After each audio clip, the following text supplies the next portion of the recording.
Assalamualaikum warahmatullahi wabarakatuh. Sebelumnya terima kasih kepada dosen pengajar Ibu Sinta Restuasi telah memberikan kesempatan kelompok kami untuk berpresentasi dan akan diupload di YouTube. Kelompok kami itu beranggotakan 6 orang, yaitu ada saya sendiri Muhammad Rifaldo, yang kedua ada Muhammad Zidane, yang ketiga ada Fakir Diansa, yang keempat ada Miftahul Sepa, yang kelima ada Rajardo Putra Malik, dan yang keenam ada Arkan Relikno. Di sini topik kami itu membahas tentang analisis peningkatan mutu proses produksi gandum goreng menggunakan metode Quality Function Deployment atau QFD dan Six Sigma atau DMAIC pada UMKM makanan ringan. UMKM memiliki peran strategis dalam menopang perekonomian nasional, khususnya melalui kontribusinya terhadap penciptaan lapangan kerja, pemerataan pendapatan, serta penguatan sektor industri berbasis lokal. Pada industri makanan ringan, UMKM tidak hanya dituntut untuk menawarkan produk dengan harga yang kompetitif, tetapi juga harus mampu menjaga mutu produk secara konsisten, agar dapat mempertahankan kepercayaan dan loyalitas konsumen di tengah persaingan pasar yang semakin ketat. Rumusan masalahnya yaitu yang pertama, apakah kebutuhan dan atribut kualitas utama yang diharapkan pelanggan terhadap produk gandum goreng UMKM berdasarkan pendekatan QFD?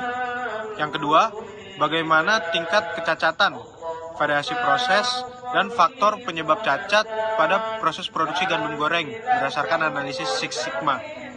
Yang ketiga, bagaimana usulan perbaikan melalui integrasi QFD dan Six Sigma serta dampaknya terhadap stabilitas atau kinerja proses produksi. Berikutnya ada tujuan penelitian. Yang pertama itu ada mengidentifikasi kebutuhan pelanggan dan atribut kualitas utama produk gandum. Yang kedua itu menentukan prioritas peningkatan mutu proses produksi menggunakan metode QFD. Yang ketiga itu ada menganalisis tingkat kecacatan serta penyebab utama variasi proses melalui pendekatan Six Sigma atau DMAIC. Yang keempat yaitu menyusun usulan perbaikan dan rekomendasi peningkatan mutu berkelanjutan untuk meningkatkan daya saing UMKM. Selanjutnya ada metode penelitian.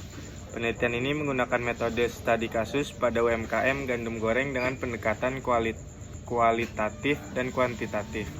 Data dikumpulkan melalui observasi proses produksi, wawancara, kuesioner pelanggan, serta data kecacatan produk.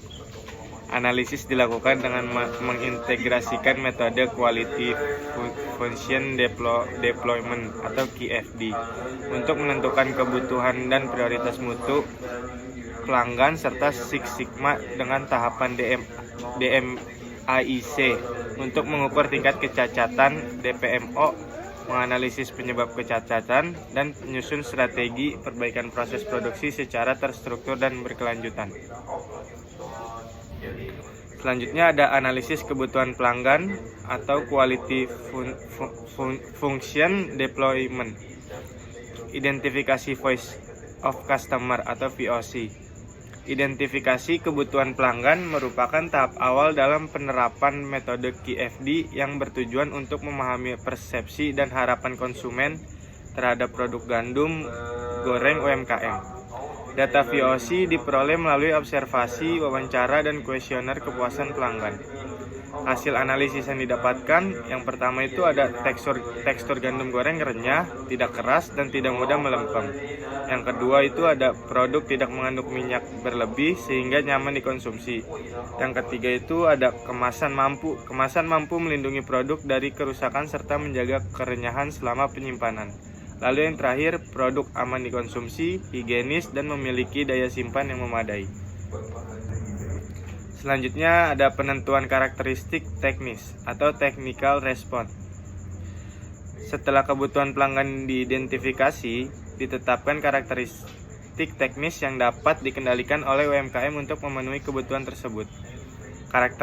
Karakteristik teknis ini merupakan parameter proses dan produk yang dapat diukur serta dikendalikan selama proses produksi gandum goreng.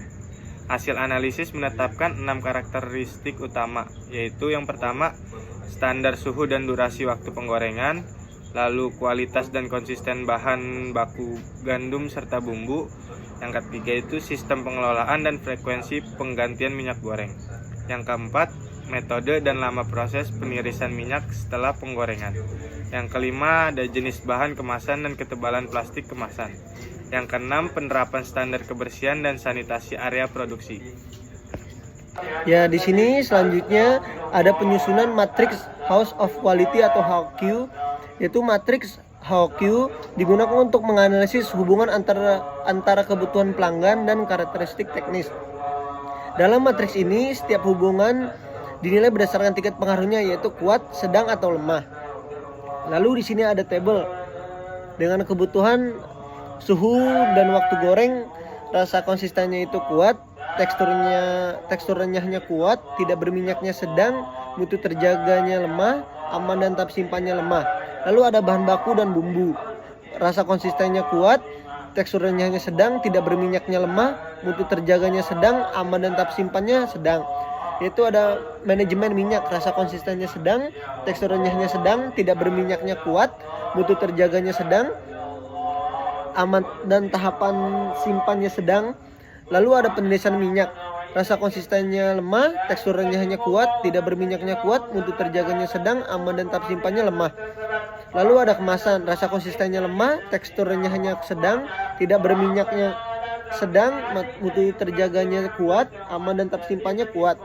Lalu yang terakhir ada sanitasi, rasa konsistennya sedang, tekstur renyahnya lemah, tidak berminyaknya lemah, mutu terjaganya sedang, aman dan tahap simpannya kuat.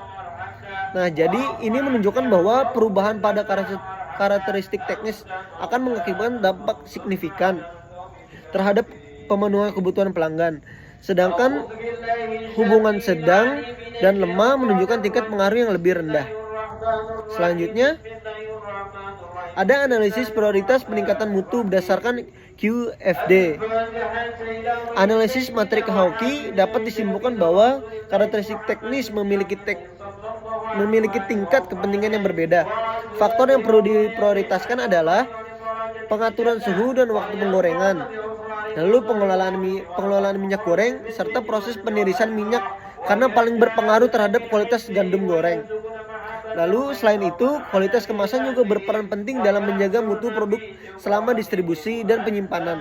Oleh karena itu, prioritas utama peningkatan mutu difokuskan kepada yang pertama, standarisasi parameter penggorengan, yang kedua, pengendalian penggunaan minyak goreng, yang ketiga, optimalisasi proses penirisan minyak, yang keempat, pemilihan kemasan yang sesuai untuk menjaga kualitas produk.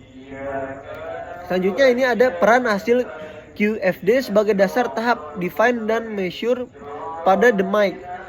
Nah, di sini hasil penerapan QFD memiliki peran strategis dalam mendukung implementasi metode Six Sigma dengan pendekatan DMAIC. Pada tahap define, kebutuhan pelanggan yang telah teridentifikasi melalui FOC digunakan untuk merumuskan permasalahan kualitas yang paling kritis dari sudut pandang pelanggan. Selain itu, karakteristik teknis prioritas yang dihasilkan dari QFD berfungsi sebagai dasar dalam penentuan critical to quality atau CTQ. Pada tahap measure, karakteristik teknis yang telah diprioritaskan digunakan sebagai parameter utama dalam pengukuran kinerja dan proses produksi. Pengukuran difokuskan pada variabel-variabel kunci seperti suhu dan waktu penggorengan. Lalu, pengukuran difokuskan pada seperti kunci dan penggorengan, tingkat penyerapan minyak, serta jumlah produk cacat yang berkaitan dengan rasa dan tekstur. Dengan demikian, proses pengukuran menjadi lebih terarah, relevan, dan berbasis kebutuhan